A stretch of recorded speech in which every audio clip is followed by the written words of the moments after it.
Uh, well, one of the things I want to talk to you about also is, your site as well. Folks, I just want to give a little shout out here. So I met Dan at the fifth annual gun rally in Belchertown, Massachusetts, and I was so busy filming everything that I only had a chance to shake his hand and say hello and give him my business card and everything else. But I had, and because over the summer I was so busy with the candidate interviews that his card sat on my desk for a while. And then, of course, as everyone knows, I moved and had to set up a new studio. But I went through everything else, and I said, you know what, I got to get a hold of these guys. And it is so gracious that Dan has answered my email and come back on. Author of the book, Good Gun, Bad Guy. You can see him on his website, goodgunbadguy.net. Dan, thank you so much for calling into the show. Oh, I'm glad you got a hold of me. I'm happy to be on your show. Thanks for getting a hold of me. Thanks, Dan. So, we've all seen what's going on with how the news has now separated. This is going to be my first premise leading up to the first question. That this is a crisis du jour, and that over the summer and earlier, that it once again was all of the gun shootings and the school shootings going on. That was the crisis du jour back then, and this entire screaming and yelling about taking away the guns has now turned into the screaming and yelling about Brett Kavanaugh. It's always about screaming and yelling. This is the premise of my question. It's always about screaming and yelling. Screaming and yelling, never solving a problem, just scream and yell, make it seem like it's a big deal, activate, destroy. Whereas people like Second Amendment defenders, other conservatives, I mean, it's like we're just here. We're keeping the fence, we're keeping things going. It's so bizarre how these people come and go, but every once in a while you guys get caught up in that gerbil wheel of it's your turn now. Yep, we're going to scream and yell at NRA and all the other gun owners. And it's amazing how you guys are able to deal with this. And this is my question. How do you guys deal with this? It's like you must know. It's like, all right, give it about a month. There'll be some other thing. Yep, get ready, guys. Seriously? Go ahead. Well, on one hand, you have to take them seriously because they're creating such a problem and they're putting people in danger. But on the other hand, when you look at some of these people who are doing this crazy behavior, I mean, I take them about as serious as a puppet show. I mean, they really are just being manipulated by the left wing media and left wing the Democrats, and it's a sad thing because you can watch them, and you're right, they will go and do whatever they're told. They will be activists for whatever is on the menu, that week. And the sad part is that they get worked into a frenzy. And these people are such followers. They don't have any way of they don't seem to be able to think logically for themselves and think about what the outcomes are going to be for their actions. They just follow along, but they're very emotionally reactive people. So it's easy to get them to do this crazy stuff. Banging on the Supreme Court doors and holding people up in traffic and yelling and screaming and getting in people's faces.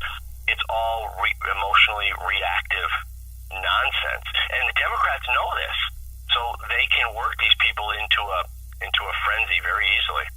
So they're just being used, as I said in my piece earlier. Everyone's Absolutely. Just being used.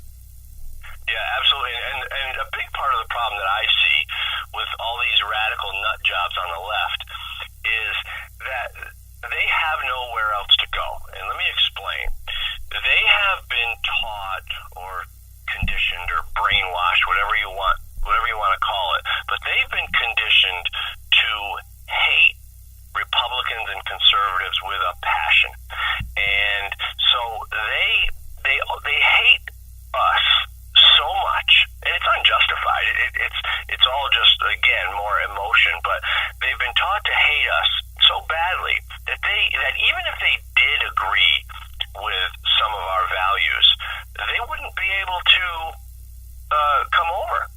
because they've already been taught to hate us so much that they're locked in and they're stuck over there. So they have to keep doubling down because they have nowhere else to go. And what's going to end up happening is they're going to continue to lose, and two things are going to happen.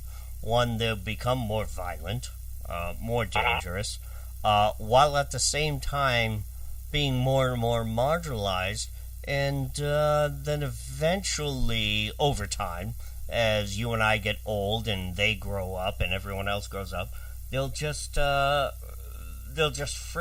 fritter away, and they'll end up being, I don't know, I don't want to say a pariah, but like they'll be laughed at. It's like we look at the KKK now from the 1920s. It's like, oh yeah, those guys. We look at the Nazi Party and it's like, oh yeah, those guys.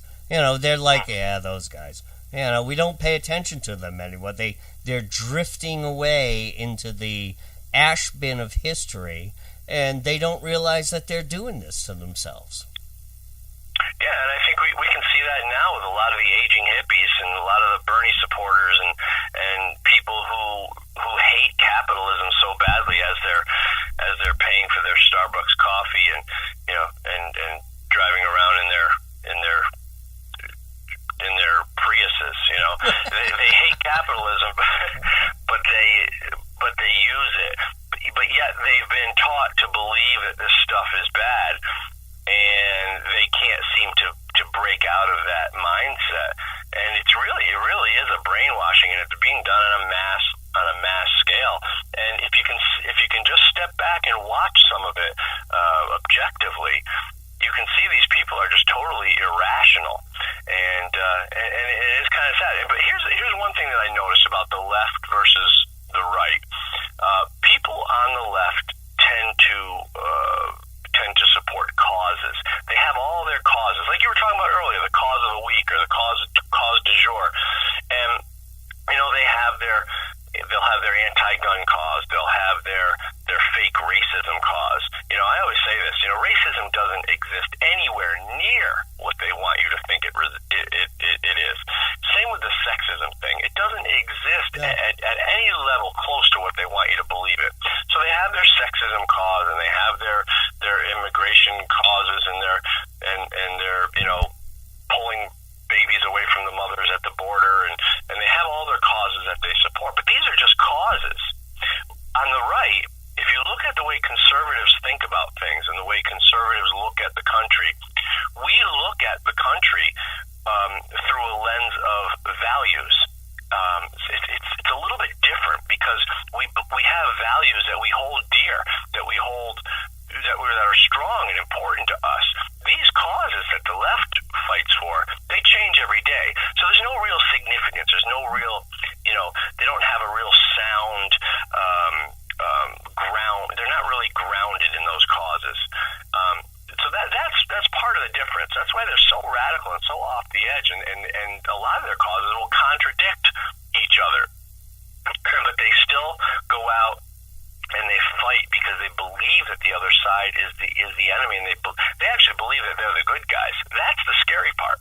Well, yes, it's the scary part, but here's the thing. You kept using the word believe. This is part of the problem, is there's no tangibility. There's no, look at that. That's a fact. I can hold it in my hand. This is a fact. I can prove this. This is the other thing that's scary about them all, is that never mind the amounts of facts, they completely lose their minds about that. This is what is really scary about it, is that when you try to, it's almost like we're living in 1300. It's like, no, the Earth revolves around the sun. What? No, I'm trying to tell you something here. I've proven it. Factually, the Earth revolves around the sun. Hello? It's like, and then they throw these people in jail. There's riots, and they burn witches and everything. It's the same thing today. And in the 21st century, one would think, really? I thought we got past all this. Apparently, no. Well, right, and there's certain people that will gravitate toward that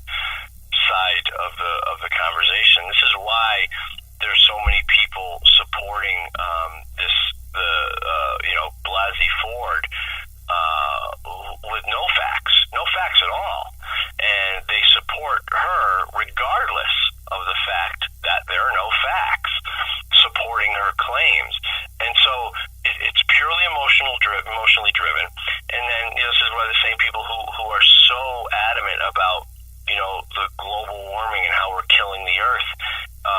It's just not true. And they just another I don't know, somebody else just came out with a report that says in 12 years from now, I don't know what's going to happen. The Earth's going to explode or something again, like it was supposed to happen 10 years ago and 10 years prior to that. It just never happened. You know what I mean? So it's just silly. But they can support it because the left knows that if they can trigger them emotionally, they can get them to do whatever the hell they want. And just getting back to what Dan was just saying, what he said was the IPCC, and I talked about this last night on Tim ScoMo's show. The IPCC, just again, and it was Rush Limbaugh. It's not my report. It's Rush Limbaugh talked about this in a show the other day. It's like for the third time in 30 years. No, seriously, folks, you got to hear this. For the third time in 30 years, the IPCC has produced a report, thank you taxpayers, saying that we have 10 years. We have 10 years before the world is in global catastrophe. 3 times in 30 years. And what Dan just said, he's right. They just produced another report saying, we got 10 years. We got 10 years. And these people believe this crap. And the problem is they create their own fantasy and they want everyone else to live in it. And we refuse. Logical thinking people just refuse. And we think they're silly. And they get angry because we think they're silly because they believe this stuff. You gotta understand, when they come at this stuff, this isn't a joke to them.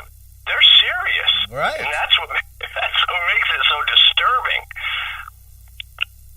Anyhow, let's segue, and thank you for that. Thank you for talking world politics on that. As you came into the show, as I was finishing my diatribe. No, thank you so much, Dan. I know. I love to hear the insight on that, and this is what I mean by a conversation here on the radio show. Let's segue into your book, Good Gun, Bad Guy. Give us some insight. Why don't you talk to us? Literally about how you started it, how it happened, and talk to us a little bit about that. Well, Good Gun, Bad Guy really started because I got tired of watching the anti-gun left demonize guns and gun owners and use all these strategies and tactics to create a narrative and a landscape that made people scared of guns and angry and hateful toward gun owners. So the way it happened was actually very organic. It was an accident. And what I see, let me back up and I'll give you a little bit of my history. I was raised in a pro-gun family. My dad took me hunting and target shooting, so I was familiar with guns when I was a kid. I wasn't scared of them. I knew how to use them, and we had fun with them, shooting tin cans and going out, pheasant hunting and things like that. So, but what happened was I started hanging with the wrong crowd, and in my 20s after my dad died. And what I say by hanging with the wrong crowd, what I mean is I wasn't hanging with bank robbers or drug dealers. I was hanging with anti-gun liberals, and that stuff gets in your head. And they say we're a product of our environment. Well, it's true. When you hang around with certain people, you start to take on their beliefs and their traits and things like that. So I kind of went anti-gun for a while, but it was tough for me because I had come from a place where I knew about guns, and I knew that they hoard these scary, dangerous things that in beliefs. Some call it cognitive dissonance, and I couldn't live with both beliefs. So I started. It was very uncomfortable.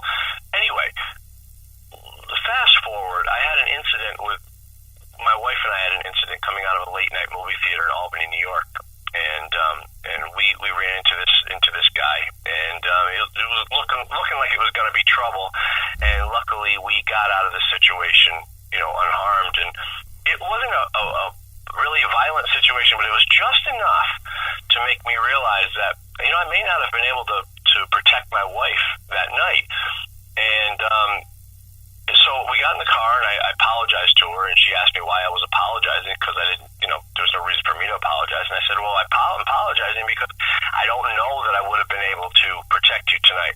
I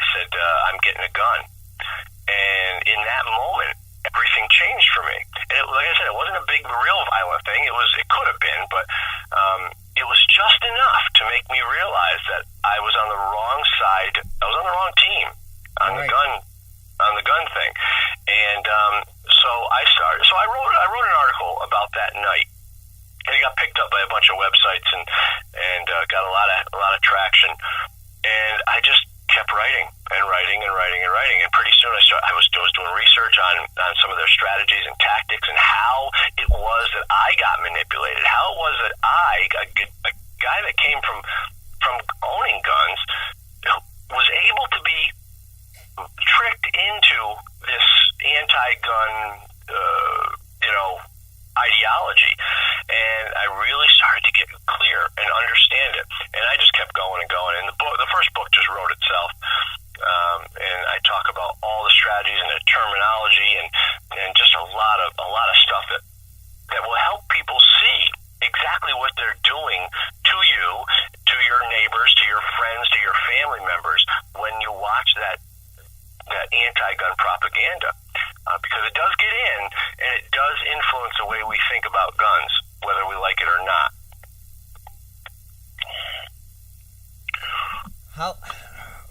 Wow, I couldn't imagine being in something like that. I mean, I've been in a couple of situations.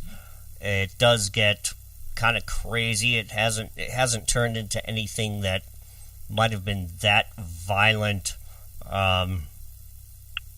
Yeah, but even even people who might be pro-gun might be hesitant or a little wary of, all right, I'm going to carry a gun. Then the left would say, well, then how do you determine what situation where, oh, you pull your gun. Now you've escalated the situation. All right, well, first of all, I'm just sitting here minding my own business, and then this idiot shows up and starts giving me shit. How am I escalating the situation?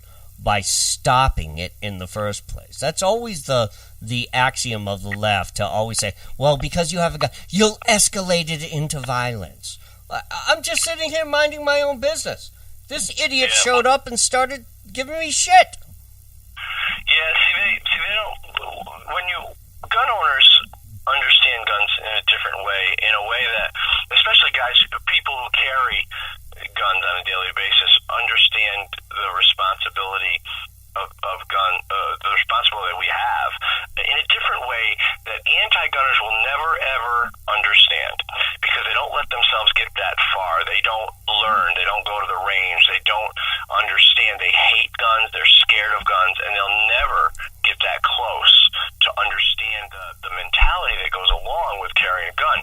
Now, they'll say things like, well, what do you need a gun for? Nobody needs it. You don't need a gun. Why do you carry a gun? What are you so afraid of?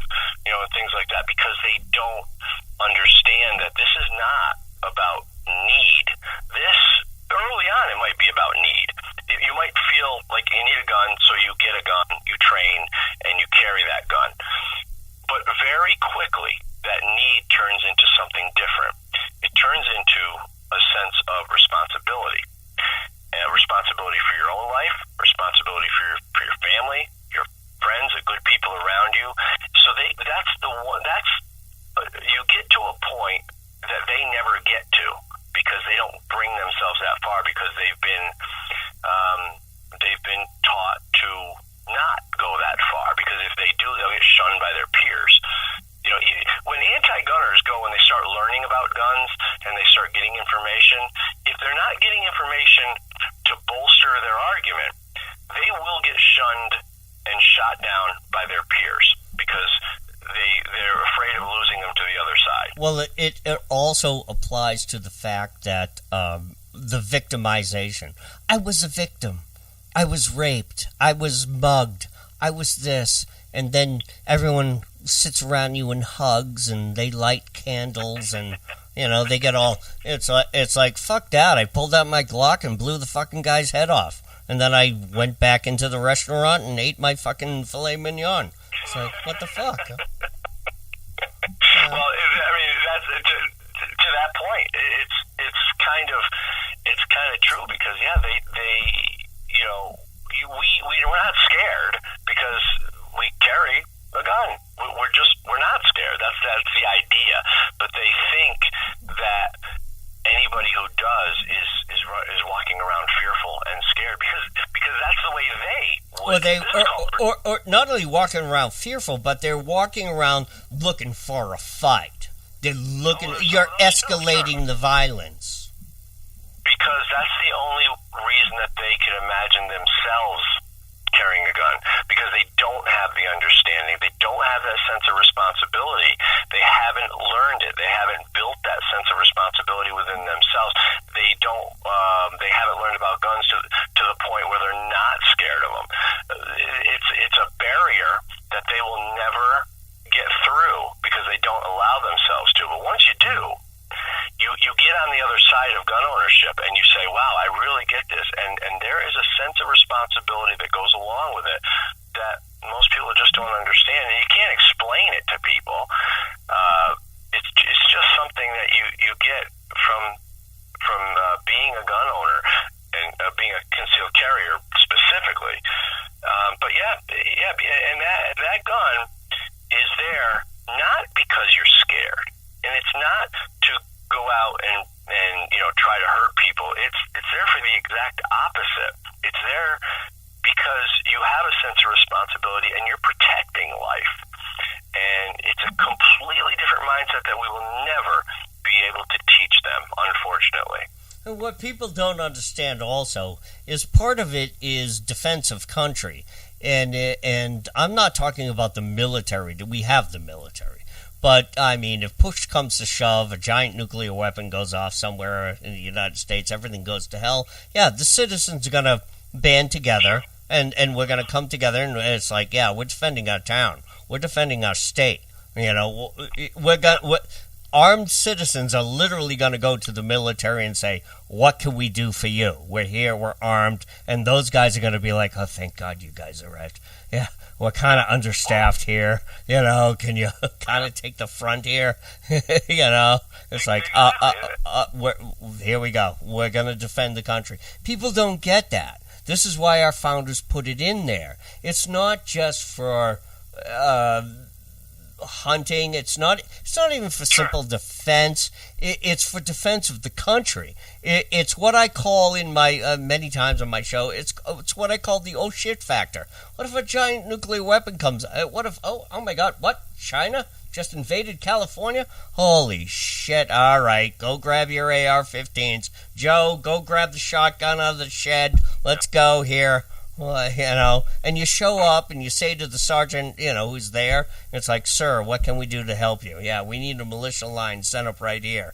The Chinese are coming over here. That's what it's for. That's why our founders put it in there. Absolutely, yeah. And that's the other aspect of it. And, you brought up a good point. You got me thinking. It's the same people who are demonizing guns and gun owners, if they were in an incident, let's say you're in a mall and somebody comes in and starts shooting up the place, well, that anti-gunner recognizes that you have, a gun to protect yourself because you just ducked around the corner and you pulled a gun out of your belt, and, while they're laying on face down on the floor in a puddle of their own piss, begging for their life, you just became their new best friend. That's right. There are countless videos all out there. Oh God, thank God for the internet. The internet is replete with all of this stuff of robberies in stores and everywhere. It's just everywhere. Just look it up. And it just, all of a sudden, you would think, oh, this is going to go bad, this is going to go bad. All of a sudden, just one of the employees pulls out a gun, pop, pop, pop, end of story. The entire thing just stopped. It's all done. But here comes the sad thing, Dan. Then the company goes back and says, well, we have a strict policy of no carrying guns. You're fired. It's like, dude, bitch, I just saved your... What the... Seriously? Yeah. And not only that, but the legal ramifications that come after, from what I understand, are pretty heavy for civil suits and all sorts of stuff. So you hope that you never ever have to. But yeah, but all that's but Dan, here's where I want to pick your brain. All that crap's got to end. If you're in a situation, and I've actually read some court precedents where it's like even the judge was like, what happened? Well, this guy invaded the restaurant. This woman was here working behind the counter. Yeah, she was concealed carry. Yeah, fully licensed. Yes, this, that, the other thing. Yeah, she blew the guy away. It's like, what? So we're what? We're charging her with manslaughter? Why? The guy came in. There are judges out there who are looking at this stuff and it's like, why are we charging this person? This guy came out of the street. He's got a criminal record. Hello. It's just, it almost seems like the anti-gun people are purposely gumming up the works instead of prudent individuals looking at what really is. It's like, yeah, this guy has a criminal record.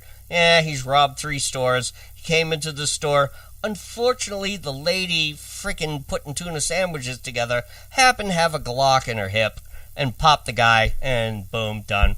You know, it should be cut and dry. It's like, okay, all right, good. All right, here's your Glock back. Thank you. We'll do an investigation.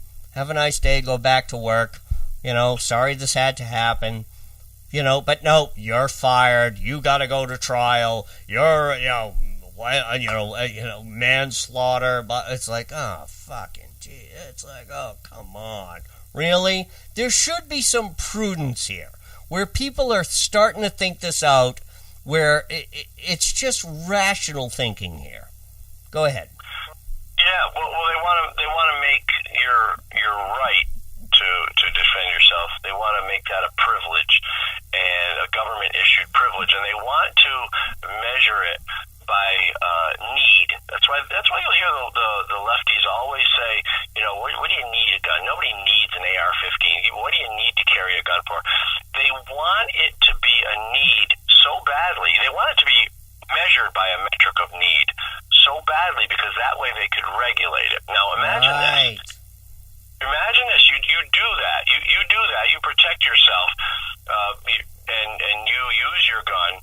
How many lawyers, if gun ownership was measured by a metric of need, how many lawyers do you think would be lined up to argue that you didn't need to use a gun? You could have used a baseball bat, or you could have retreated, you could have run away, you could have hid in the closet, you could have done any number of things, but you didn't need to use a gun. See, that word need is important to them. Right. They know it's a right, but they don't want it to be. They don't want it to be. And so we delve back into the concept of victimhood. I was a victim. I had to run away and hide. And then counselors come out and they pat you on the back and you cry, and I have to go into counseling, which costs the taxpayers money. And it's just, yeah, it foments that other generation of I don't know, that victimhood. It really does. I'm sorry, but I'm a pragmatist, which I know in the 21st century is the example of I don't know, crazy or whatever. Yeah, somebody. I'm sitting there making sandwiches. I'm bagging up stuff. Get my shop closed, and some hoodie comes in, pulls a Glock out, tries to rob my cash register. No, blow you away. That's it. I'm sorry. Yeah, fine. You want to fire me? Fine. You know what? My job is not as important as my life. Your cash register is not as important as my life. I'm here doing my job. I'm here being a normal, average citizen, and some dick fuck just showed up off the street and tried to fuck up my day. Well, my most important thing to me is my family, and if I can't protect my family, my job as a man, as a husband, as a father, is to protect my family, and that's my main reason for being a gun owner. And with all the dangers out there and all the crazy people, I recognize that it's important to be able to have that advantage people who deny that, well, I hope they never have a situation, and they probably won't, because, honestly, the odds are with them that they will go through their entire life and they won't have a serious, situation. They'll be able to say at the end of their life, they'll be able to say, "See, I told you so. I never needed to own a gun." But the odds are also with you. You'll go through your whole life and never have a major car accident, but you still wear your seatbelt. And you still have car insurance. Right. You still right, exactly. Yeah. So it's a different mindset, and they're taught to believe that guns are dangerous, and they're taught to believe that gun owners are recklessly and intentionally putting everyone in danger, which is not true. Gun owners are some of the most responsible and respectable people that I've ever met in my life, and guns aren't bad. Guns are good. They save lives. They do. They do. So I want to. We're coming up. We're coming around over the top of the hour. As you wrote this book, as you went through your research, obviously you must have talked to gun owners themselves, and you must have talked. Did you talk to any military people? Anyone who has been. And I'm not just talking about gun owners who are trained. No, I'm talking about military who are professionally trained, who find that when they come out of service, somehow it's like, I'm not allowed to own a gun. I can't have a gun in my house. I'm not, that there's something there going on. That's something in my medical or whatever. I mean, these are people who are fully trained, who are fully operative, to own and operate these. I'm sorry, folks, I'm going to call them tools. I'm a contractor. I work with tools. You don't want to know the crap I work with. I think all day as I'm working, it's like, yeah, this thing could kill somebody. This thing could cut your arm off because I'm worried about that. These are tools. Guns are nothing more than tools. And these are the tools of the military. And so to come home and say, nope, you're stripped of your weapons. Yep, no, you can't. No, in your house, no. This is a big problem. This must really grind on these people that they're not allowed to defend. They come home after defending their country. They can't defend their own families through whatever reasons. Go ahead. Take it over. No, it definitely does. I mean, I talked to, through writing these books, I've talked to everybody. I've talked to military. I've talked to police officers. I've talked to, professional, shooters, professional competitive shooters. I've talked to liberal anti-gunners, lots of them. So I've talked to everybody and tried to understand where everybody is coming from on the topic. And you're right. But that goes back to the left using people when we were talking about how they just really use them. You were saying in your monologue there how they use people and throw them away when they're done. Ford and Stormy Daniels and all these people. I think I heard you talking about that earlier. Yes. So and they'll do the same thing with military people. They'll use them for what they need, and then they will deny them their right to own guns, and it's just a terrible thing. But that's the way the left operates, and it's just shameful. Republicans don't think the same way. The conservative Republicans, especially, don't think like that. They're more based in reality and understanding that, hey, these guys and girls gone out and protected our country. The least we can do is make sure that they have all the rights and benefits that we could possibly give them. If you want to regulate anything, what these people in the military, they're the most qualified. Hello, and they come home. Sue came home from being overseas, and it's like, she's unloading her AR-15 and, her Glock into her garage. It's like, thank you. God bless you. That would be the only thing I would be saying. And it's like, I got your back. I'm good. Anything goes down in the neighborhood, I got your back. It's like, oh, God bless you. Seriously.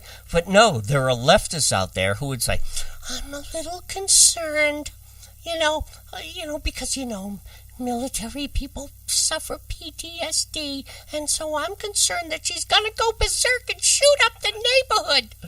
Well, that's why when I was writing the first book, I was doing the research on Fort Hood, and it was amazing to me how here you have a military base that was deemed a gun-free zone. Now, these are the people, like you said, are the most qualified and are the most familiar with guns, but yet somehow there was the gun-free military zone.